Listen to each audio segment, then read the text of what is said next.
Happy birthday to you. Happy birthday to you. ইনি হচ্ছেন আমার কাকিমা। কাকিমার ৮০তম জন্মদিন উপলক্ষে হাজির ছিলাম।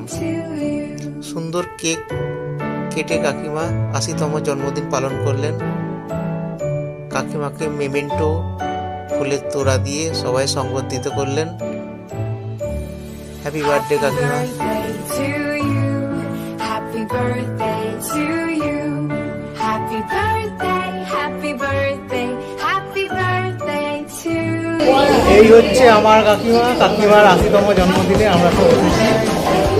আপনারা থাকুন, দেখতে থাকুন আমার চ্যানেল মলসার রঞ্জনের সাথে। কাকিমার ৮০তম জন্মদিনে আমরা কি অনুষ্ঠান করে দেখতে থাকুন।